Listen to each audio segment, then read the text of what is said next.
is Gaurav here, and today I'll tell you how you can create the tags and uses of tag. Firstly, let me give you a brief intro about the tags. Tags are used to identify, organize, and manage the contacts. Tags are basically like a labels which gives the category and the current journey of any contact.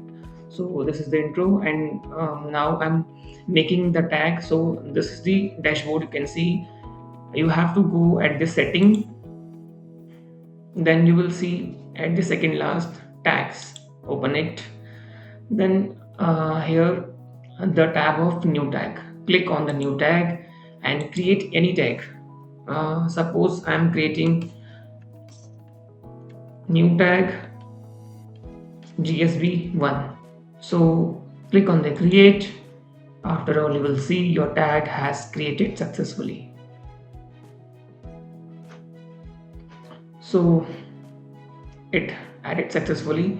Now you have to use in the workflow. Open any workflow.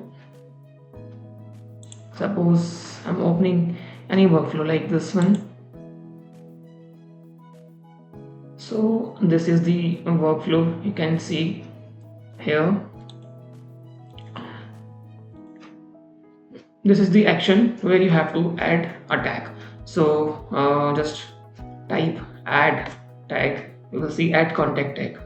Now give the naming. Naming is must. Suppose I'm giving GSB tag, and now select your tag. I have created new tag GSB1. This is my tag, and after all, you have to save your action. You will see your tag has created successfully, and you have to click on the save. Now this is the use of tag. Okay, thank you.